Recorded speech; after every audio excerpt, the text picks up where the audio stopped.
Apa yang kalian ketahui tentang hari kiamat? Cinta, silakan. Peristiwa hancurnya alam semesta beserta isinya. Hancurnya alam semesta beserta isinya. Bagus. Siapa lagi? Rizka. Hari kiamat itu hancurnya alam semesta. Apakah termasuk manusia juga? Selain manusia, hewan, tumbuhan, dan makhluk hidup yang lain. Baiklah.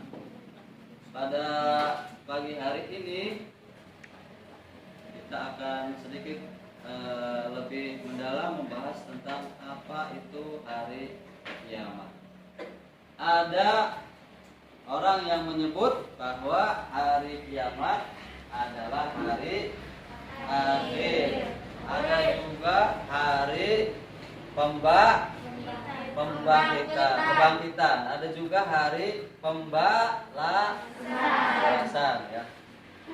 Itu semua adalah istilah-istilah tentang hari akhir. Pada hakikatnya semuanya itu adalah disebut hari akhir, di mana semua makhluk hidup ya hancur semuanya. Apa yang kalian ketahui tentang ciri-ciri hari kiamat itu? Silakan Elsia. Banyak orang yang wafat, ya. Jadi kehancuran alam semesta ini itu ditandai dengan hancurnya yang ada di bumi dan seluruh alam semesta. Di samping kita ada gunung, gunungnya akan meletus. Di samping kita ada laut, lautnya akan tumpah. Dan semua benda-benda yang di atas langit, bintang, bulan, matahari akan bertabrakan. Kemudian hancurlah, jatuh ke bumi. Jadi tidak ada satupun makhluk yang hidup, semuanya akan mati. Itu disebutnya dengan hari kiamat atau hari akhir. Bagus. Berikutnya tentang hari akhir ini, apakah ada pada keimanan kita di rukun iman yang keberapa ya? Rukun iman yang kelima. Rukun iman yang kelima yaitu iman kepada hari kiamat. Kalau iman berarti kita harus harus yakin terhadap hari akhir.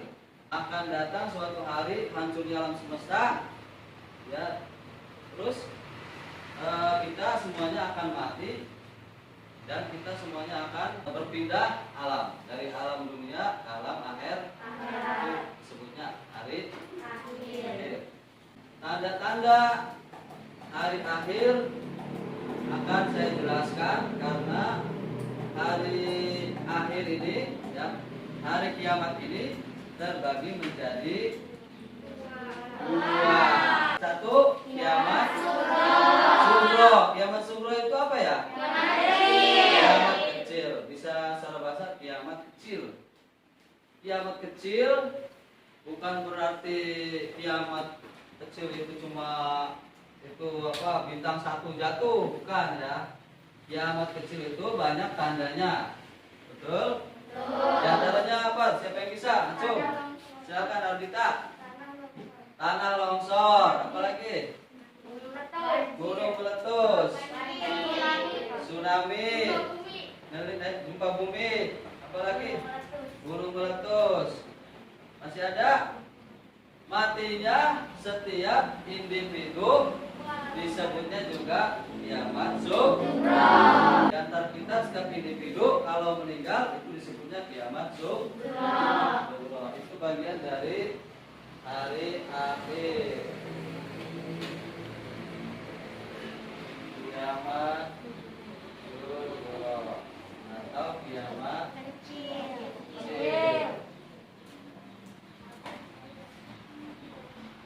Kiamat kecil sudah terjadikah di Indonesia? Sudah sering. Contohnya waktu 2004 ya, tsunami terbesar di Aceh. Tsunami yang terbesar menewaskan ratusan ribu jiwa, ratusan ribu orang meninggal akibat dari tsunami. Itu adalah salah satu contoh kiamat kubro. Terus apalagi yang sering terjadi? Gempa bumi. Ada di daerah selatan ya, daerah Jawa Timur, Jawa Tengah ya. Di Jawa Barat juga kadang-kadang terjadi ya, daerah Pangandaran. Ya, itu ada contoh dari kiamat kecil. Ya, terus gunung meletus yang sering terjadi di daerah Jawa Timur ya, tidak masih aktif, sering mengalami meletus ya. Terus apa lagi? Banjir bandang. Ini sebentar lagi kita musim penghujan. Biasanya setiap kali musim hujan pasti di Indonesia ada daerah yang sering banjir. Itu contoh dari kiamat kubro. Ya, waktu di ibu kota Jakarta banjir juga sampai atap rumah ya. Terus sekarang yang terjadi di daerah timur sana ya, sekarang musim hujan juga ya, makanya itu bisa saja setiap bencana itu merenggut banyak korban jiwa. Banjir, banyak yang meninggal terbawa arus banjir. Gunung meletus, banyak yang terkena letusan api ya. Terus tsunami juga banyak yang menewaskan banyak orang. Dan itu, tapi itu masih dianggap kecil oleh Allah, dianggap kiamat kecil suro. Dan itu salah satu contoh-contoh kiamat suro. Jadi setiap orang kalau setiap hari ada pengumuman di masjid inna lillahi wa inna ilaihi rajiun, itu masuknya kiamat suro. Beda lagi nanti kalau sudah kiamat kubro.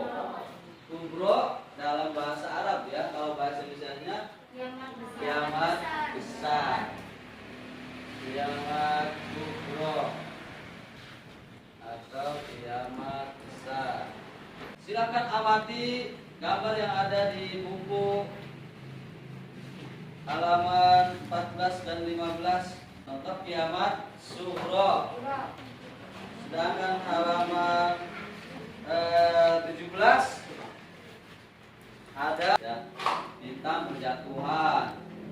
Terus apa lagi? Saling bertabrakan. Ya enggak? Gunung-gunung yang tadinya belum meletus tiba-tiba jadi meletus dan bagaikan kapas yang berterbangan. Ciri kiamat kubro dalam surat apa? Surat Al-Qari'ah. Coba kita bunyikan sama-sama surat Al-Qari'ah. Silakan. A'udzu billahi minasy syaithanir rajim. Bismillahirrahmanirrahim. Al-Qari'ah, mal-Qari'ah, wa ma adraka mal-Qari'ah. Yauma yakunun nasu kal-farashil mabsus wa takunul jibalu kal-'ihnil manfush. Fa amma man saqulat mawazinuhu fa huwa fi 'ishatin radiyah. Wa amma man khaffat mawazinuhu fa ummuhu hawiyah. Wa ma adraka ma hiya narun hamiyah. Shadaqallahul adzim. Kalau kita perhatikan dari terjemahan surat Al-Qari'ah dari ayat 1 sampai 11, jelaslah di situ beberapa tanda ciri-ciri kiamat kubro. Kalau di surat Al-Qari'ah disebutkan pada hari itu manusia seperti laron yang berterbangan.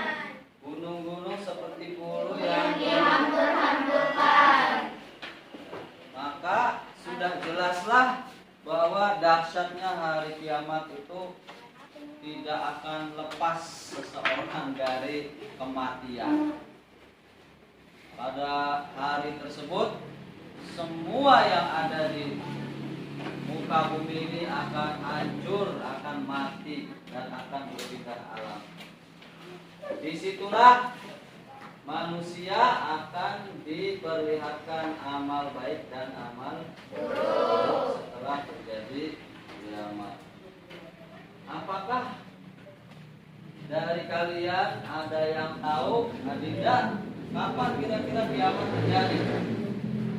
Ada yang tahu kiamat terjadi kapan? Tidak ada yang tahu. Tidak ada yang tahu. Yang tahu hanya Allah. Kapan? Tanggal berapa? Hari apa? Bulan apa? Tahun berapa? Kita tidak tahu. Yang tahu hanya Allah Subhanahu wa taala. Yang perlu kita siapkan adalah iman. Ya. Iman kita terhadap hari kiamat ini pasti terjadi, makanya kita harus percaya. Bagi kalian yang masih kecil, jangan menganggap saya masih kecil, tidak akan menemukan hari kiamat. Belum tentu kiamat yang mana dulu, ya. Makanya kita harus iman, percaya bahwa hari itu akan terjadi pada kita suatu saat. Terus berikutnya hari kiamat kubra ini adalah di mana manusia akan dihisab oleh Allah Subhanahu wa taala, dihitung amal baik dan buruknya. Oleh karena itu kita persiapkan diri sebaik mungkin, ya. Apa yang kita lakukan di muka bumi sekarang ini sampai kita meninggal akan dihitung oleh Allah Subhanahu wa taala. Dalam surat Al-Qariyah tadi disebutkan siapa yang amal timbangannya baik, maka dia akan berada dalam kehidupan yang memuaskan, yaitu masuk surganya Allah. Sebaliknya, mereka yang timbangan amalnya ringan akan masuk ke neraka hawiyah. Sangat mengerikan, neraka hawiyah, neraka yang sangat panas. Baiklah, berikutnya saya ingin dari kalian, apabila ada pertanyaan atau materi yang kurang dimengerti, boleh ditanyakan. Silakan, ada yang bertanya? Silakan, Nersia. Kiamat sughra, bagus pertanyaannya. Kiamat sughra adalah kiamat kecil. Kiamat kecil yaitu kiamat yang akan terjadi pada kita semua dan juga sebagian dari makhluk hidup.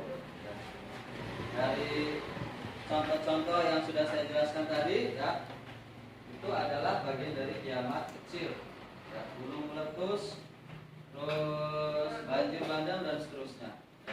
Gitu ya. Ada pertanyaan lain? Boleh, Arbita. Manusia, di mana manusia akan dibangkitkan kembali setelah terjadinya kiamat besar atau kiamat kubra. Manusia akan dibangkitkan kembali, ya, dibangkitkan kembali di alam yang kedua setelah alam kematian, ya, dibangkitkan kembali. Tujuannya apa? Untuk dihisab, dihitung amal baiknya oleh Allah Subhanahu wa taala. Baik, ada pertanyaan lain? Bapak ini cerita. Boleh? Ada pertanyaan lain? Silakan.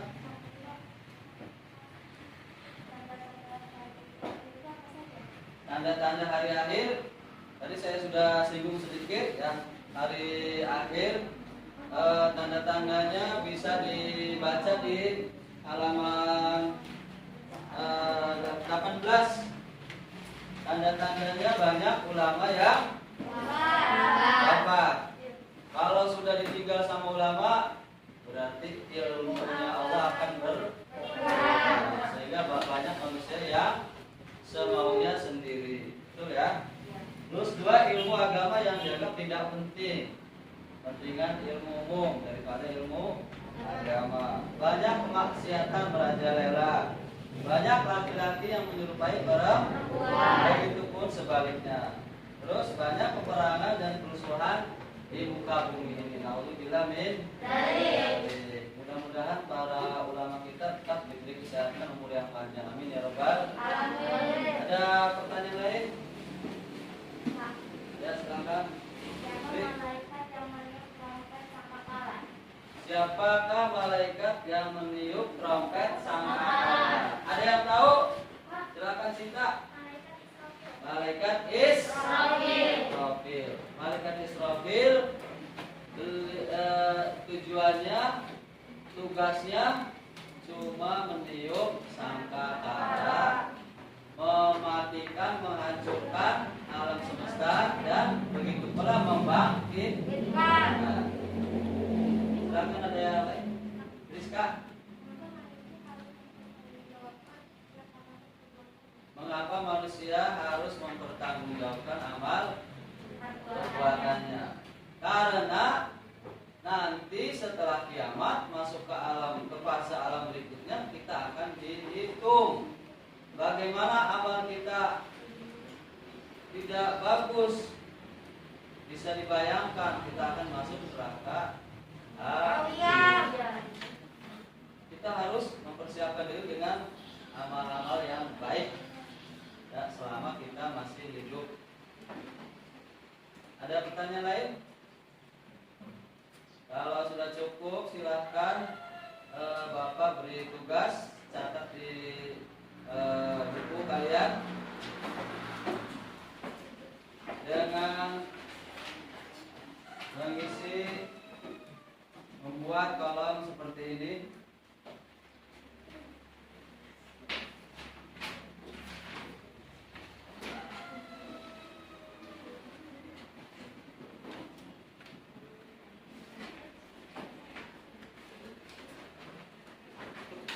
Tanda-tanda kiamat. Kiamat kubra.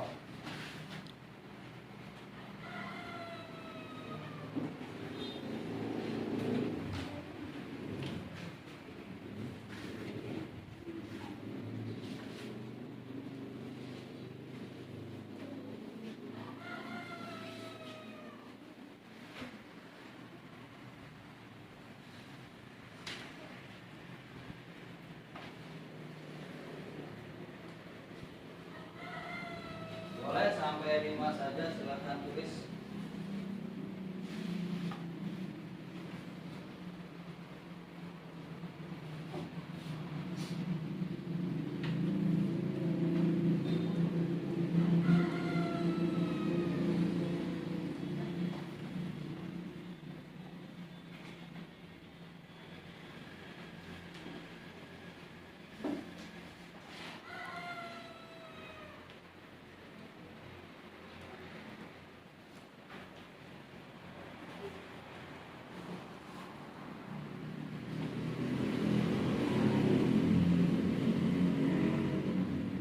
Kalau sudah ditulis, silahkan kerjakan di rumah. Besok minggu depan bertemu lagi pada pelajaran PAI.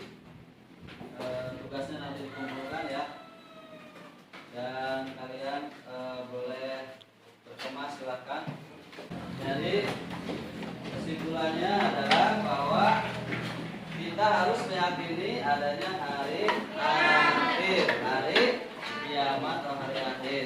Hari akhir dibagi dua, ada kiamat sugro, ada kiamat kubro. Tanda-tandanya silahkan kalian cari ya di rumah dengan tugas kalian nanti diisi ya. Yang penting bagi kita adalah kita harus mempersiapkan diri akan kehadiran hari kiamat. Oleh karena itu kalian yang masih belajar di sekolah harus tetap semangat mengikuti pelajaran. Mudah-mudahan kita semua dilindungi oleh Allah Subhanahu wa Ta'ala. Sebelum pulang, saya mohon maaf apabila dalam pembelajaran ini ada kata-kata yang kurang baik. Sebelum kalian berkemas pulang, silakan ketua kelas memimpin